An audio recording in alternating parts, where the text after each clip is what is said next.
21 को आपका फिजिक्स का एग्जाम है, लेकिन अभी तक भी आपकी प्रिपरेशन अच्छी नहीं हुई है और डेरिवेशन के भरोसे बैठे हुए हो, तो भाई डेरिवेशन का एक बार स्टैटिस्टिक सुन लो। सेक्शन बी के अंदर लास्ट ईयर 5 क्वेश्चन होते हैं, सेक्शन बी के अंदर 1 डेरिवेशन आई थी, 4 न्यूमेरिकल आए थे। सेक्शन सी के अंदर आपका 70% वेटेज न्यूमेरिकल का था, 10% भी नहीं था डेरिवेशन का। उसके बाद आपका सेक्शन डी के अंदर आपके डेरिवेशन आपको देखने को मिले थे। तो इस वीडियो में आपको चैप्टर वाइज बताऊंगा कि किस टॉपिक से आपको न्यूमेरिकल देखने को मिलेंगे, किस से डेरिवेशन देखने को मिलेगी, किस से लॉस देखने को मिलेंगे और कौन से डिवाइसेस इंपॉर्टेंट है। और साथ में आपको इंपॉर्टेंट टॉपिक्स की पीडीएफ भी प्रोवाइड करने वाला हूं। गेम चेंजिंग रहेगी आप लोगों के लिए वीडियो फिजिक्स एग्जाम के लिए, तो एंड तक जरूर देखना। आपने मुझे पहचाना नहीं सर मैं आप जैसा बनना चाहता हूँ सर। तो सबसे पहले यार मैंने आप लोगों के लिए ना एक पीडीएफ डिजाइन करी हुई है, जिसके अंदर मैंने टॉपिक वाइज लिखा हुआ है कि भाई कौन से टॉपिक से किस तरह के क्वेश्चन पूछे जाते हैं। ठीक है, तो सबसे पहले इलेक्ट्रोस्टैटिक्स की बात करूं तो इलेक्ट्रिक चार्ज एंड फील्ड से जो कूलम्ब्स लॉ ऑफ फोर्सेज है उससे यार आपका एक ट्रायंगल, इक्विलेटरल ट्रायंगल और स्क्वायर होता है एक, उसमें सेंटर पे पूछते हैं आपका फोर्स। ठीक है, तो वो दोनों केसेस के अंदर 0 होता है। लास्ट ईयर भी एक क्वेश्चन आया था, तो वहां से कूलम्ब फोर्सेस के 2-3 न्यूमेरिकल्स कर लेना। एक इक्विलिब्रियम वाला केस होता है जिसमें इक्विलिब्रियम वाली पोजीशन होती है और उसमें डिस्टेंस पूछ लेते हैं या मैग्नीट्यूड पूछ लेते हैं। ठीक है, तो वो वाली चीज भी अच्छे से कर लेना। देन आपका गॉस थ्योरम से कभी ऐसा नहीं हुआ कि आपका जो डेरिवेशन ना आई हो। 3 से 4 डेरिवेशन है गॉस थ्योरम के अंदर, जो कि आपको डेरिवेशन वाली पीडीएफ में मिल जाएगी, जो व्हाट्सएप चैनल पे फ्री ऑफ कॉस्ट प्रोवाइड करने वाला हूँ। साथ ही में गॉस लॉ का जो एक्सप्रेशन है और गॉस लॉ का जो स्टेटमेंट है, दोनों आपको अच्छे से आने चाहिए। साथ में इलेक्ट्रिक फ्लक्स जो उसकी यूनिट बहुत अच्छे से आनी चाहिए। इसके अलावा dipole in uniform electric field वाला जो पार्ट है वो वाला भी आपको देख के जाना है। तो ये इलेक्ट्रोस्टैटिक से यहाँ से चीजें आती हैं। जो इलेक्ट्रिक फील्ड वाला पार्ट है या इलेक्ट्रिक फील्ड लाइंस वाला पार्ट है, उससे 2 नंबर में जो सेक्शन बी है उसमें क्वेश्चन देखने को मिल जाता है। और गॉस थ्योरम से आपको 5 नंबर में ही क्वेश्चन देखने को मिलेगा। एक डेरिवेशन देते हैं, साथ में आपको लॉस देते हैं।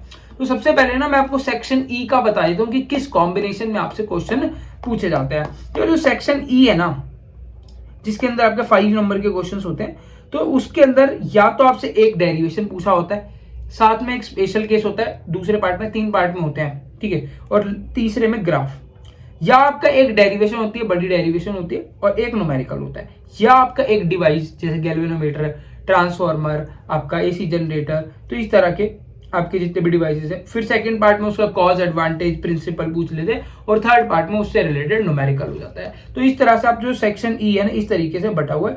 इसमें कई बार आपका डिवाइसेस की जगह आपका कोई लॉ पूछ लेते हैं, ठीक है, या कोई थ्योरी का क्वेश्चन आ जाता है। तो ये आपका सेक्शन ई जिसमें आपका 5 मार्क्स के क्वेश्चन होते हैं, उसका मैंने बताया आपको। और इसी सेक्शन ई के अंदर आपको गॉस थ्योरम से क्वेश्चन देखने को मिलेगा। अब आता है यार chapter 2 electrostatic potential and capacitance. इसमें से इक्विपोटेंशियल जो सरफेसेस है ना, उसमें 3 नंबर में क्वेश्चन देखने को मिल सकता है आपको। इससे रिलेटेड कई तरीके के क्वेश्चन पूछे जाते हैं। तो इक्विपोटेंशियल सरफेस वाला टॉपिक पूरा अच्छे से कर लेना। इलेक्ट्रिक पोटेंशियल और जो पोटेंशियल डिफरेंस है उससे न्यूमेरिकल देखने को मिल जाता है। और कई बार पोटेंशियल एनर्जी भी पूछ लेता है आपसे। Q1 और Q2 कोई 2 चार्जेस है, उसके बीच में आपका पोटेंशियल एनर्जी, वो वाला लास्ट ईयर भी पूछा गया था। 2 चार्जेस, एक इन्फानाइट पे हो, एक इन्फिनिट में ना हो, तब के केस के अंदर। अब कैपेसिटर वाला जो पार्ट है ना, कैपेसिटर का प्रिंसिपल सीरीज और पैरेलल में यह पिछले साल तो नहीं आया, तो इस बार आने के चांसेस ज्यादा हैं। लास्ट ईयर डाइलेक्ट्रिक वाला आया था भाई, डाइलेक्ट्रिक अगर इंसर्ट कर देते हैं तो कितना चेंज आता है। ठीक है, इसके अलावा एनर्जी ऑफ अ कैपेसिटर है ना, वो आपका डेरिवेशन नहीं है, खाली फॉर्मूला है, तो उससे न्यूमेरिकल देखने को मिल सकता है। एनर्जी ½ CV² वाला। ठीक है, पैरेलल प्लेट कैपेसिटर आपका पूरा पार्ट है। इसके अलावा एक आपका फॉर्मूला होता है कि भाई आपका K = 1 + ससेप्टिबिलिटी, वो वाला डेरिवेशन अच्छे से कर लेना, इंपॉर्टेंट है भाई। ये आपको मेरे नोट्स में मिल जाएंगे। अब आते हैं तीसरे चैप्टर पर, डेट इज करंट इलेक्ट्रिसिटी। यार ये एक ऐसा चैप्टर है जिससे ना कहीं से भी क्वेश्चन पूछ लिया जाता है। बट डेरिवेशन की बात करूं तो यार डेरिवेशन या तो आपको ड्रिफ्ट वेलोसिटी से देखने को मिलेगा। अब यहाँ पे ना मैंने आप लोगों के लिए डेरिवेशन की एक पूरी पीडीएफ बना रखी है, जिसमें हर चैप्टर से कौन कौन से डेरिवेशन पूछे जाएंगे उनकी लिस्ट दे रखी है। तो वो पीडीएफ भी आपको free of cost WhatsApp channel पे मिल जाएगी। यहाँ पे मैं आपको बताता हूँ यार, डेरिवेशन ड्रिफ्ट वेलोसिटी से पूछा जाता है। आई और वीडी के बीच में आपसे रिलेशन करके पूछ लेते हैं, या आपका करंट डेंसिटी और इलेक्ट्रिक फील्ड के बीच में पूछ लेते हैं, ये मोबाइलिटी के बीच में पूछ लेते हैं। दूसरा इससे यार ओम्स लॉ का जो ग्राफ है ना, इसके अंदर एक बार ओम और नॉन ओमिक आपका एक ग्राफ है, उसको अच्छे से कर लेना। और तीसरा है यार आपका टेम्परेचर कॉफिशिएंट अल्फा, उससे आपको न्यूमेरिकल भी देखने को मिल सकता है, ग्राफ भी, कंडक्टर, इंसुलेटर और सेमीकंडक्टर, तीनों का इसमें ना ग्राफ है, रेजिस्टिविटी वर्सेस टेम्परेचर, तो ये बहुत अच्छे से आपने कर लेना है। इसके बाद यार इंटरनल रेजिस्टेंस से आपको ना कंफ्यूज किया जाता है, हालांकि मैंने आपको जो करंट इलेक्ट्रिसिटी के नोट्स बना रखे हैं ना, उसके अंदर मैंने इससे रिलेटेड सारे फॉर्मूले लिखे हुए हैं। आपसे 1 मार्क में जो एमसीक्यू आते हैं ना, वहां पे इंटरनल रेजिस्टेंस का क्वेश्चन देखने को मिल सकता है, और आपको हो सकता है कि इंटरनल रेजिस्टेंस का क्वेश्चन यहाँ पे भी देखने को मिल जाए, जो आपका सेक्शन 3 है। इसके बाद यार आपका व्हीटस्टोन ब्रिज तो बहुत ज्यादा इंपॉर्टेंट है, और किरचॉफ लॉ से आपको न्यूमेरिकल भी देखने को मिलता है, रीजनिंग भी और डेरिवेशन भी।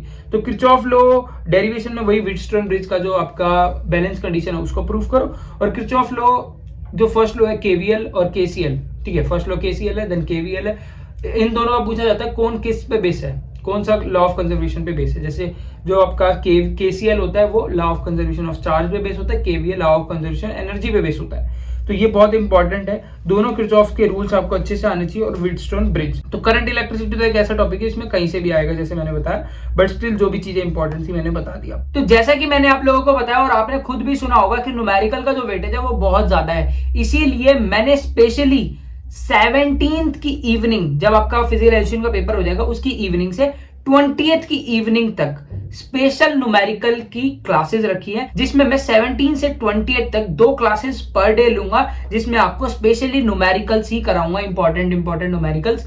अगर आप उस बैच को ज्वाइन करना चाहते हो, जो कि पर्सनलाइज बैच होगा, जिसमें मैक्सिमम 4 to 5 स्टूडेंट्स ही रहने वाले हैं, तो यार ये 3000 इसका चार्ज रहेगा। इसमें आपको नोट्स भी मिल जाएंगे। अगर आप इस चीज के लिए सीरियस और इंटरेस्टेड हो तो इस नंबर पे कॉन्टेक्ट करके आप रजिस्टर कर सकते हैं। अब आ जाता है ऑल्टरनेटिंग करंट एसी, या एसी में से एलसीआर सर्किट से क्वेश्चन 100% देखने को मिलेगा। एलसीआर सर्किट में रेजोनेंस कंडीशन तो और ज्यादा इंपॉर्टेंट है।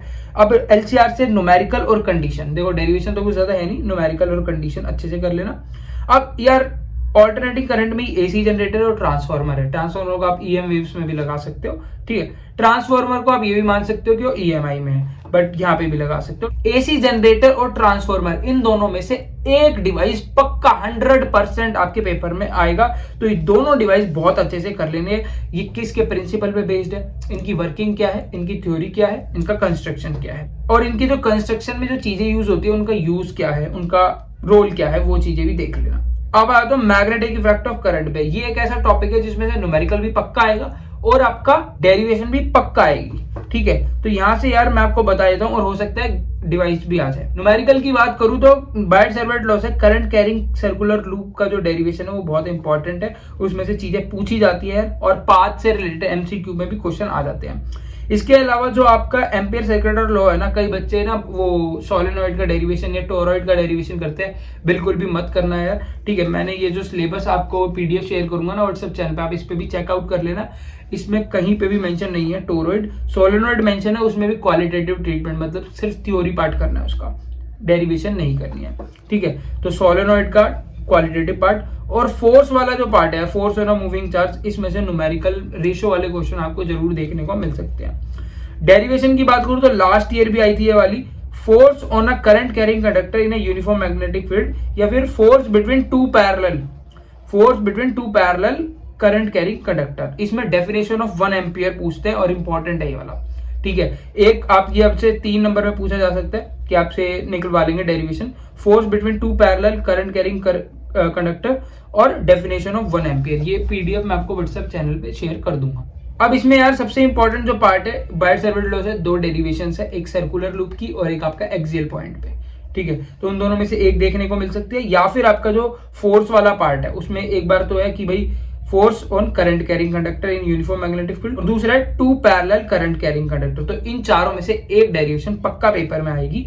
और लास्ट में आता है गैल्वेनोमीटर का क्वेश्चन। अब गैल्वेनोमीटर में 3 चीजें हैं, एमीटर को गैल्वेनोमीटर में कन्वर्ट करना, वोल्टमीटर को गैल्वेनोमीटर में कन्वर्ट करना, और गैल्वेनोमीटर का प्रॉपर प्रिंसिपल कंस्ट्रक्शन और वर्किंग। इन तीनों में से एक क्वेश्चन 100% आपके बोर्ड एग्जाम में इस बार आने वाला है। तो भाई अच्छे से कर लेना। कंडीशन, न्यूमेरिकल, ये सभी, वैसे तो मैंने ये जो आपका कन्वर्जन है ना, ammeter to galvanometer and voltmeter to galvanometer, ये इंस्टाग्राम पे करा के डाल भी दिए, तो वहां भी चेक कर लेना। गैल्वेनोमीटर का जो आपका डिवाइस है उस पर भी एक वीडियो मैं यूट्यूब पे बना के डालने वाला हूँ, बेफिक्र रहो। अब नेक्स्ट चैप्टर है मैग्नेटिज्म एंड मैटर, और ये इसी का ही पार्ट है। इसमें यार आपका इक्विवेलेंट सोलेनोइड का सिर्फ थ्योरी पार्ट आपने अच्छे से कर लेना है। डेरिवेशन आपको बार मैग्नेट का जो मैग्नेटिक डाइपोल है ना उससे देखने को मिल सकता है, ठीक है, तो उसको अच्छे से कर लेना। थ्योरी के क्वेश्चन आपका आता है मैग्नेटिक प्रॉपर्टी पैरा डायो और फेरो के बीच में, ठीक है, और एग्जांपल पूछ लेते हैं magnetization of material, effect of temperature, यहाँ से क्वेश्चन देखने को आपको जरूर मिल सकता है। इससे ज्यादा 2-3 ही क्वेश्चन आ सकते हैं ज्यादा, ठीक है, तो इसी को अच्छे से कर लेना। इसके अलावा पोटेंशियल एनर्जी का एक आपका डेरिवेशन है वो अच्छे से कर लेना। अब आए थे भाई ईएमआई में यार ये ना एक ऐसा है जिससे न्यूमेरिकल पक्का देखने को मिल सकता है आपको। एक मैं आपको सबसे पहले बता देता हूँ, इसमें लेंस लॉ है ना, जो Lenz law LANZ, Lenz law से आपको लेंस लॉ की क्या आपकी डेफिनेशन क्या है और ये law of conservation of mass को कैसे फॉलो करता है वो आपको अच्छे से कर लेना है। इसमें से बहुत इंपॉर्टेंट है, बहुत बार पेपर में आया। इसके अलावा सेल्फ इंडक्शन क्या होता है और सेल्फ इंडक्शन की यूनिट क्या होती है और सेल्फ इंडक्शन का डेरिवेशन क्या है। दूसरा म्यूचुअल इंडक्शन क्या होता है, म्यूचुअल इंडक्शन का यूनिट क्या है और उसकी डेरिवेशन क्या है। इन दोनों में से एक क्वेश्चन 100% पेपर के अंदर है, तो प्लीज अच्छे से कर लेना। और दूसरा जो ईएमआई से इंपॉर्टेंट पार्ट है यार वो आपका ट्रांसफॉर्मर है। अब नेक्स्ट चैप्टर है भाई आपका इलेक्ट्रोमैग्नेटिक वेव्स, और इससे ना बहुत ही इजी क्वेश्चन आते हैं और एक एमसीक्यू फिक्स है भाई। इससे एमसीक्यू क्वेश्चन आएगा ही आएगा। जो इसकी आपकी डिफरेंट टाइप्स की आपकी रेज है ना उनका लैम्डा का ऑर्डर क्या होता है ये अच्छे से याद कर लेना। एक C = 1/μ0 E0 होता है आपका एप्सिलॉन नॉट, उस वाले फॉर्मूले को अच्छे से कर लेना, वो भी कई बार पेपर में आए। और डिस्प्लेसमेंट करंट होता है क्या, उसका आपका एक्सप्रेशन क्या, उससे न्यूमेरिकल आ सकता है। मेजरली जो क्वेश्चन है वो इनके जो इलेक्ट्रोमैग्नेटिक वेव्स है उनका ऑर्डर से, लैम्डा के ऑर्डर से, उनके यूजेस से क्वेश्चन आता है, तो वो अच्छे से कर लेना। सेक्शन C में थ्योरी का क्वेश्चन यहाँ से, और एक आपका एमसीक्यू में पक्का यहाँ से क्वेश्चन। अब अगला है भाई रे ऑप्टिक्स, जो सबसे डरावना चैप्टर बच्चों को लगता है। इससे यार आपको केस स्टडी का क्वेश्चन देखने को मिल सकता है। टोटल इंटरनल रिफ्लेक्शन तो TIR वाला पार्ट अच्छे से कर लेना, मैंने करवा भी दिया है वीडियो के अंदर। अब आ जाता है भाई इसी में लेंस मेकर फॉर्मूले से आपको डेरिवेशन न्यूमेरिकल दोनों देखने को मिल सकता है। रिफ्रैक्शन थ्रू अ प्रिज्म, अब प्रिज्म वाला जो मिनिमम डेविएशन है, प्रिज्म वाला पार्ट तो यार जिसको रे ऑप्टिक्स बिल्कुल नहीं आता है तो वो टोटल इंटरनल रिफ्लेक्शन, अपना प्रिज्म वाला पार्ट बहुत अच्छे से कर लेना, और लेंस मेकर फॉर्मूला, ये 3 कर लेना, क्योंकि इन तीनों में से 1 या 1.5 तो पक्का ही आएगा, तो आपका वहां से बेनिफिट हो जाएगा। अगर आपको माइक्रोस्कोप या टेलीस्कोप नहीं समझ में आता है तो भी आप कर लोगे, फिर भी आप चीजें करके चले जाना। माइक्रोस्कोप का आपका डेरिवेशन, माइक्रोस्कोप और टेलीस्कोप में से एक में से न्यूमेरिकल 100% पेपर में आएगा, ठीक है, तो न्यूमेरिकल के लिए फॉर्मूलेज इसके अच्छे से करके चले जाना। और टेलीस्कोप, एस्ट्रोनॉमिकल टेलीस्कोप और रिफ्लेक्टिव टेलीस्कोप में क्या फर्क है, मैग्निफिकेशन पूछ लेते हैं आपसे, तो वो चीजें यहां से आपको देखने को जरूर मिलेगी। इसके अलावा कॉम्बिनेशन ऑफ लेंसेज से न्यूमेरिकल 100% आएगा। जो आपका लेंस दूसरा वाला लेंस होता है ना, वो वाले लेंस का आपका थिन लेंस का फॉर्मूला और कॉम्बिनेशन ऑफ लेंस से न्यूमेरिकल, इनके कॉम्बिनेशन में आपसे 5 नंबर में 3 नंबर में क्वेश्चन आने के काफी ज्यादा चांसेस है भाई। और आपका माइक्रोस्कोप और टेलीस्कोप में भी आ सकता है, तो इसको ये वाला पार्ट जो है इसको अच्छे से कर लेना। अब आता है वेव ऑप्टिक्स। वेव ऑप्टिक्स में से वेव फ्रंट की डेफिनेशन, इसमें से ना डिफरेंस आते हैं, 4 डिफरेंस आपको बता रहा हूँ, ठीक है, 3 सॉरी। वेव फ्रंट और rays, interference and diffraction pattern, coherent and non coherent sources, ये 3 डिफरेंस अच्छे से कर लेना एक 100% पेपर में। वेव फ्रंट और डिफरेंट आपकी वेव फ्रंट कौन सी होती है, हाइगन प्रिंसिपल और रिफ्लेक्शन और रिफ्रैक्शन के लिए से जो डेरिवेशन है ना वो एक पक्का आएगी 100% पेपर के अंदर, क्योंकि दूसरी कोई भी डेरिवेशन इसमें नहीं है। YDSC से न्यूमेरिकल 100% और कंडीशन उसकी देखने को मिल सकती है आपको। कोहेरेंट और नॉन कोहेरेंट सोर्सेज मैंने आपको बता ही दिया, तो इसको अच्छे से कर लेना है। इंटरफेरेंस और YDSC का जो आपका ये पार्ट है ना, इसमें से न्यूमेरिकल कंडीशन देखने को पक्का मिलेगी, तो देख लेना इसको अच्छे से। अब यार वेव ऑप्टिक्स के पास अब आपका जो पार्ट आ जाता है वो आ जाते हैं सबसे इजी वाले पार्ट्स, आपका एटम, न्यूक्लियाई, है ना। तो यार यहाँ से सबसे पहला जो चैप्टर है वो आपका ड्यूल नेचर, और इसका वेटेज भी बहुत अच्छा है। इसमें से 2 नंबर में न्यूमेरिकल आपको पक्का देखने को मिल सकता है। इसमें से MCQ फिक्स रहता है, पक्का ही आता है, हर साल आता है, वो आपका फ्रीक्वेंसी का ऑर्डर हो जाता है, ऑर्डर से रिलेटेड क्वेश्चन देखने को मिलते हैं। इसके अलावा यार इसमें से इंस्टेंट फोटोइलेक्ट्रिक इक्वेशन है ना, उसके न्यूमेरिकल और स्लोप अच्छे से कर लेना। इसमें से ना लास्ट ईयर डायरेक्टली पूछ भी लिया था कि इन्होंने क्या अपनी स्टेटमेंट दी थी, तो स्टेटमेंट भी इसकी बड़े अच्छे से कर लेना। इसके अलावा डी ब्रोगली जो लेंथ है उससे रेशियो, न्यूमेरिकल ग्राफ, तीनों अच्छे से कर लेना, बहुत ज्यादा इंपॉर्टेंट है। इसके अलावा मैटर वेव्स जो वेव नेचर ऑफ पार्टिकल को बताती है वो वाला जो पोर्शन है उसको भी अच्छे से कर लेना, क्योंकि ये छोटा सा ही है, इसको पूरा ही करना पड़ेगा आपको। इसके अलावा ये जितने भी चैप्टर है आपके एटम एंड न्यूक्लियाई है, एटम से आपको बोर्स के जो पोस्टुलेट्स है उनका जो प्रूफ है एक 100% पेपर के अंदर आएगा भाई। इसके अलावा यार आपका जो लीमन बाल्मर सीरीज है और रिडबर्ग फॉर्मूला है वहां से न्यूमेरिकल देखने को मिल सकता है। न्यूक्लियर चैप्टर की बात करूं तो size of nucleus R is two R naught A की पावर 1/3, वहां वाला जो फॉर्मूला है उससे अच्छा क्वेश्चन देखने को मिल सकता है। मास डिफेक्ट से 100% न्यूमेरिकल देखने को मिलेगा।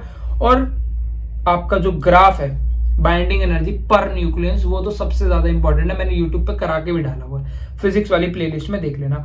सेमीकंडक्टर यार आपको कंप्लीट ही करना है, इसमें से जो half wave full wave rectifier है वो वाला पार्ट, इंसुलेटर कंडक्टर और सेमीकंडक्टर के बीच में डिफरेंस, इंट्रिंसिक एक्सट्रिंसिक के बीच में difference, P and N type जो आपके जंक्शन है उनके बीच में डिफरेंस देखने को आपको जरूर मिलेगा यहाँ से। तो ये था भाई आपका सेमीकंडक्टर। और चैप्टर वाइज किससे आपसे क्या पूछे जाएंगे। मटेरियल्स की बात करूं, पूरी पीडीएफ मैं आपको अपने व्हाट्सएप चैनल पे दे दूंगा, जो आपको लिंक पिन मिल जाएगा कमेंट सेक्शन के अंदर। इसके अलावा mind map, formula sheet, derivation की PDF, important list of derivations, ये सभी इस शीट के साथ आपको व्हाट्सएप चैनल पे मिल जाएंगे, तो उसको ज्वाइन कर लेना, डिस्क्रिप्शन में आपको लिंक मिल जाएगा। इसके अलावा गैप डेज में किस तरीके से प्रिपरेशन करने की बहुत अच्छा सा स्कोर हो जाए हमारा, उसके लिए वीडियो चाहिए तो कमेंट में गैप जरूर लिख देना। मिलते हैं नेक्स्ट वीडियो में, तब तक के लिए ऑल द वेरी बेस्ट।